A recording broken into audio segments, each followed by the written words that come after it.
They say credit problems will improve once consumers start spending again. We couldn't make it to the room where Republicans are celebrating, so guess what? We brought them to you. We're talking about bullying, and about 1 out of every 3 kids is bullied every day. Geocaching isn't just about finding the cache itself. Rapid City lawmaker is calling for the School of Mines to be privatized. The Famous Faces made their Thanksgiving debut in New York City this morning. I got my pink hat on. I'm ready to go. I think it matches. And yes, I am tough enough to wear pink. Track them down with the license plate number. Jim Peterson's all over it. Yes, I am. It's a typical workday for Benita Grabowski, ringing up orders and helping customers at Steve's Superstore in New Underwood. That's exactly what she was doing Sunday when Amanda Cower came in looking for zip ties. Just another customer for me that day. She didn't seem hurried or upset. Just a woman on an errand. The 27-year-old Cower is charged with first-degree murder, accused of killing her husband, Ira Cower, with a .45 caliber handgun at their home on East Oak Street. This is surveillance video from Sunday morning when Amanda Cower made a trip to the convenience store. Here you see her and her 2 kids eating breakfast. Grabowski says they stayed for a total of 20 minutes. Authorities say this video was taken after Amanda had already shot her husband once in the side of the head.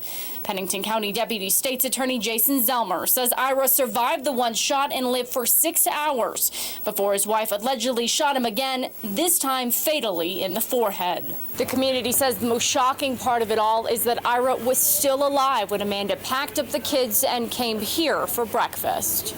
It's a little overwhelming. I think sometimes I don't live in New Underwood, but getting to know the people in town and definitely the effect on the children.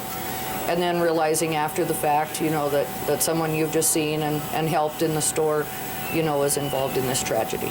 In the search warrant affidavit, Cower told authorities she went grocery shopping around noon, and when she returned home an hour later, she found Ira lying on the futon covered in blood. Cower also said she took the gun upstairs, wiped it off with a washcloth, wrapped it up, and called 911. Authorities found a suicide note at the foot of the futon, but the state's attorney's office says the suicide was staged. Grabowski says she didn't recognize Amanda Cower that Sunday morning, but she had become well acquainted with Ira. She waited on him in the mornings. Ira was one of her regulars. Oh, just some good morning, get some gas and off to work, comment a little on the weather. Very nice young man. Amanda Cower remains in jail tonight on a $1 million cash or surety bond. If found guilty of first-degree murder, she would face life in prison, possibly even the death penalty. In New Underwood, Megan Palera, Black Hills, Fox News. It's the start of the football season, and the grill is cooking. But this group is celebrating more than just touchdowns. Pennington County's 24/7 sobriety program has moved out of their neighborhood. It's a victory all in its own. Dancing on a cloud. It was dancing on a cloud and waiting for the moment where I could just sit out in my yard like the good old days and just relax with my friends and neighbors. Back in March of 2009, the 24/7 program set up shop in this residential neighborhood on Quincy Street. The program attempts to keep convicted drunk drivers from offending again by requiring breathalyzer testing. About 500 to 600 people participate in the program, many twice a day. The line would start here at the front door and stretch all the way back, cars parked wherever space could be found. Newman lives just feet from the old building and says the past year has been a living hell. Loud, chaotic, kind of a lot of exhaust and just not a lot of fun. The program moved out last week after being forced to find a new location. The building was leased from National American University, and the school cited a need for more classroom space. But for nearly a year before then, Newman and her friends fought tooth and nail to get the program out of their neighborhood. And now that it is, Newman says life is good again. We're really excited that we can have like peace and quiet and birds and crickets like everybody else now. This poster says it all. Support your local cowboy. There's a booth behind me called Team Sodak, and it's a group of women trying to get a professional rodeo team started here in South Dakota. And they say Team Sodak could be the ultimate marketing campaign for the state. It's It's a sport full of intense passion and outstanding athleticism, and these athletes are American icons. They're cowboys that travel around the country competing for personal pride. They're in every state. They're in a ton of different towns and cities all year long, really. So to Sharon Baker, it only makes sense to have these rodeo superstars be competing for the pride of South Dakota. So we're going to see if we can't put that natural enthusiasm and that natural group of people that are out there roving around and meeting and greeting people and attracting media attention together with tourism and try to make it a really sweet partnership. Rodeo has been a state sport for the past 8 years, but now Baker would like to see a professional team created. They would go by the name Team Sodak, and the program would be similar to Wyoming's, a partnership with the tourism industry. Wherever Team Sodak goes, the South Dakota insignia follows. Wherever they go, they're followed by the media, they're followed by fans who ask them a lot of questions about where they're from, how they grew up, how they got into rodeo, what their roots are in the Western heritage culture, and gives them an opportunity to talk about South Dakota, which is a pretty natural for all of them because they're all fiercely proud of where they do come from. Baker hopes to have a professional rodeo team created by the summer or spring of this year, and so far 13 athletes have already qualified for Team Sodak. Good evening and thanks for joining us tonight. I'm Megan Palera. The South Dakota Highway Patrol is warning motorists of extremely dangerous driving conditions tonight in the central Black Hills. Ice and fog have caused low visibility and slippery roads. Those conditions in turn have caused a series of accidents on South Highway 16 tonight that resulted in several injuries and blocked traffic. The westbound lanes of Highway 16 were closed for over an hour tonight as tow trucks tried to maneuver through long lines of cars and trucks that stretched for several miles. The Highway Patrol says Sheridan Lake Road and the connecting streets and roadways are also extremely slippery and dangerous tonight. Highway 16 is open once again, but is still extremely slippery. As always, dial 511 to get the latest on road conditions before heading out tonight.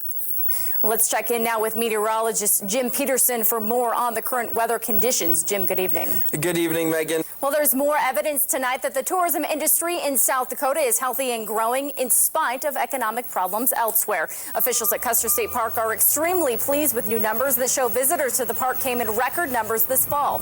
Custer State Park Public Affairs spokesman Craig Pugsley says personal entrance fees for the month of October were up over 200% from October of last year. Vehicle entrance fees were also up over 100%. He says October camping fees in Custer State Park were up 98% from last year. Well, the weather this year. The strong growth in fall visitorship in the Black Hills is a trend that industry watchers have been noticing for several years. Major Black Hills tourist attractions say visitors are telling them that cooler, more stable weather in the fall makes it a good time of the year to get acquainted with the hills. Custer State Park also had a good day today financially. Today was the 2010 Custer State Park Buffalo Auction. And today the park ran close to 200 buffalo into the auction ring at the Buffalo Corrals. It was a cold day for buyers as the temperatures in the park stayed down below 20 degrees. But the buyers coming in from all over the world were in a mood for buying. And the prices bid for this year's crop of park buffalo were considerably higher than last year. We're really seeing it. Custer State Park has been selling fewer buffalo than in years past because herd managers are trying to build up the herd once again after 8 years of drought.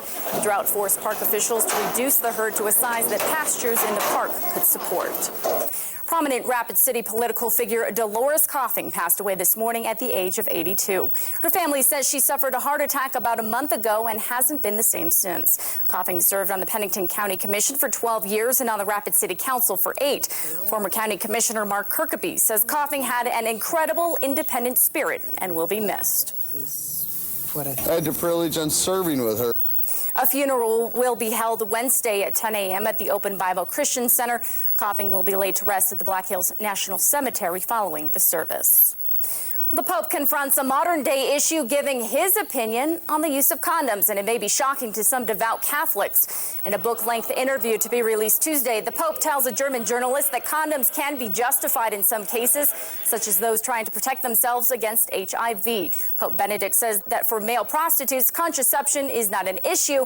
Therefore, condom use is not a moral issue. According to a cardinal from Brazil, the Holy Father's statement reflects the changing times. People are going loco for Four Loko. The drink maker announced this week it was taking the caffeine out of the alcoholic energy drink amid health concerns. And this has people rushing to liquor stores to stock up. Smith's Liquor in Rapid City says ever since the bad news about the bad booze, sales have quadrupled. It's being called liquid cocaine. One 24-ounce can is equivalent to 3 cups of coffee and 4 beers, and it's cheap, selling for around $2.50. The drink is popular among young adults, and many are eager to try it before it's illegal. Well, I read something in the article. The FDA says the caffeine added to the malt alcoholic beverage is an unsafe food additive and is considering a ban of the combination. The developers of 3 other drinks have also been warned about the dangers of their caffeinated booze.